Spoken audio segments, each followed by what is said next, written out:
संजय राऊत आणि पवारांची आधी भेट झाली आणि त्यानंतर मुख्यमंत्र्यांची ही भेट शरद पवार इथे वर्षावर जाऊन घेत आहेत। याआधी देखील महाविकास आघाडीमध्ये काहीशा कुरबुरी वाढल्यानंतर शरद पवार स्वतः वर्षावर पोहोचले होते आणि त्यांनी मुख्यमंत्र्यांची भेट घेतली होती।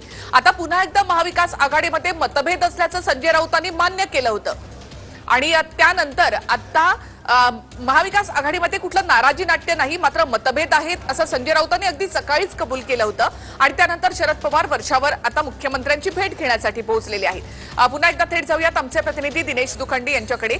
दिनेश, आता शरद पवार तर वर्षावर पोहोचलेले आहेत, त्याचबरोबर इतर मंत्री देखील त्या ठिकाणी उपस्थित आहेत। कोणकोणत्या मुद्द्यांवर चर्चा होत असेल असं वाटतं?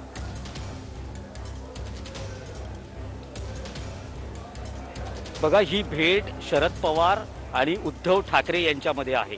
मी पुन्हा एकदा सांगतो, ही भेट शरद पवार आणि उद्धव ठाकरे यांच्यात आहे यासाठी कारण काही विसंवाद आहे, काही गैरसमज आहेत, संशयाचं वातावरण आहे महाविकास आघाडीमध्ये। मुख्यमंत्री उद्धव ठाकरे यांनी पंतप्रधान नरेंद्र मोदी यांची दिल्लीत भेट घेतली, त्याआधी शरद पवार यांची अहमदाबादमध्ये अमित शहा यांच्याबरोबर गोपनीय बैठक झाली।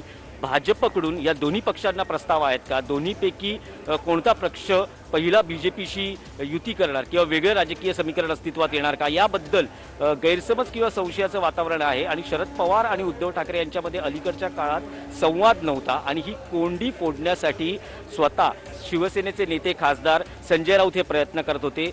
दिल्ली दौरा आटोपून जेव्हा शरद पवार मुंबईत आले त्यावेळेस लगेच संजय राऊत यांनी पवारांची भेट घेतली, दिल्ली आणि महाराष्ट्रातल्या राजकीय घडामोडींवर चर्चा केली। त्यानंतर ते पुन्हा गेल्या शनिवारी मुख्यमंत्री उद्धव ठाकरे यांना भेटले, कालही ते पुन्हा मुख्यमंत्री उद्धव ठाकरे यांना भेटले।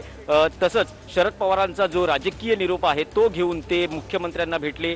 हे TV9 मराठी अनेकदा सांगत होतं। भले संजय राऊत यांनी या गोष्टीचा इन्कार केला असला, सदिच्छा भेट आहे असं म्हटलं असलं तरी आता शरद पवार हे पुन्हा मुख्यमंत्री उद्धव ठाकरे यांना त्यांच्या शासकीय निवासस्थानी भेटण्यासाठी आलेले आहेत। अलीकडच्या काळातली शरद पवार आणि उद्धव ठाकरे यांच्यातली विसंवादाची कोंडी फोडण्यासाठी संजय राऊत यांनी प्रयत्न केले आणि या दोघांमध्ये भेट होणं हे अत्यंत आवश्यक होतं महाविकास आघाडीतलं वातावरण स्थिर ठेवण्यासाठी। कारण संजय राऊत असं म्हणत होते की शरद पवार यांच्या मनात कुठलीही शंका नाही, हे सरकार स्थिर आहे आणि 5 वर्षाचा कार्यकाळ पूर्ण करणार। पण जे गैरसमज होते महाविकास आघाडीमध्ये, एक संशयाचं वातावरण होतं, संशयाचं मळब होतं, हे दूर करण्यासाठी आता प्रयत्न होताना दिसत आहेत, ही कोंडी फोडण्यासाठी प्रयत्न होताना दिसत आहेत। आणि शरद पवार हे आज मुख्यमंत्र्यांना भेटणं हा त्यामागचाच एक महत्त्वाचा भाग असल्याचं म्हटलं जातंय।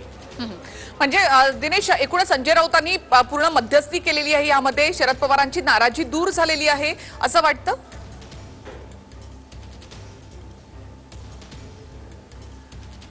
बघा, नाराजी फक्त एका बाजूने नव्हती, दोन्ही बाजूने होती। नाराजी किंवा गैरसमज हे दोन्ही बाजूने होते, राष्ट्रवादी काँग्रेसकडूनही आणि शिवसेनेकडूनही। दोन्ही नेतृत्वांमध्ये विसंवादाची जी कोंडी होती ती फोडण्यासाठी संजय राऊत हे प्रयत्न करत होते। महाविकास आघाडी सरकारचे शिल्पकार शरद पवार आहेत आणि महाविकास आघाडी सरकार स्थापन करण्यासाठी संजय राऊत यांचीही तितकीच महत्त्वाची भूमिका राहिली आहे। त्यामुळे कुठली अडी राहू नये किंवा कुठले गैरसमज राहू नयेत, हे सरकार आता पुढच्या नोव्हेंबरमध्ये या सरकारला 2 वर्ष पूर्ण होत आहेत, 3 वर्षाचा कार्यकाळ अजून बाकी आहे।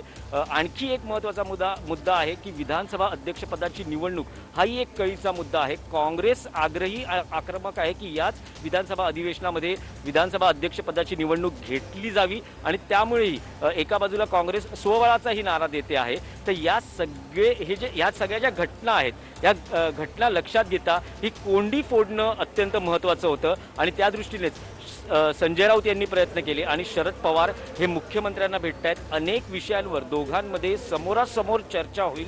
2 नेत्यांमध्ये ही महत्त्वाची बैठक आहे, ही कोंडी फोडण्यासाठीची आणि त्या दृष्टीने हे प्रयत्न होते। नक्कीच दिनेश, मी पुन्हा एकदा तुमच्याकडे येते। ज्येष्ठ पत्रकार मृणालिनी नानिवडेकर आपल्या सोबत आहेत। मॅडम, स्वागत तुमचं TV9 मध्ये। शरद पवार आणि उद्धव ठाकरे यांच्या भेटीकडे तुम्ही कसं पाहता? म्हणजे आधीचं सगळं जे नाराजी नाट्य किंवा शरद पवार मुख्यमंत्र्यांवर नाराज, मुख्यमंत्री शरद पवारांवर नाराज, तर एकूणच हे काही नाराजी दूर करण्यासाठीचा हा प्रयत्न आहे असं वाटतं? बरोबर कधीही काम न केलेल्या पक्षांचं एकत्र येणं आहे। त्यामुळे व्यक्तिगत संबंध जरी कौटुंबिक असले तरी सत्ता म्हणून काम करताना काही तणाव आले असतील, त्या तणावातनं मार्ग काढायला नेते एकमेकांना भेटतात। कोणी 4-5 दिवस कोणाला भेटलं नाही म्हणून तणाव आले वगैरे असा अर्थ मी काढणार नाही. यातला सर्वात महत्वाचा मुद्दा असा आहे की ईडी ही अनिल देशमुखांची चौकशी करणार आहे. त्याबाबत या दोन पक्षांचं एकत्र मत काही आहे का? एक लक्षात घ्यायला हवं की भारतीय जनता पक्ष जो केंद्रस्थानी सत्तेत आहे तो त्यांच्यावर नाराज असलेल्या पक्षाच्या नेत्यांना ईडीच्या चौकशीत अडकवतो अशी एक सार्वत्रिक भावना निर्माण झाली आहे. माजी गृहमंत्र्यांना सातत्याने चौकशीला बोलवणं आणि त्यांनी तिथे हजर न होणं याला काही एक महत्व आहे.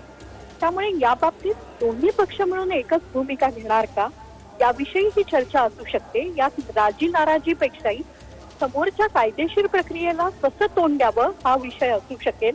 हा विषय अत्यंत महत्वाचा आहे.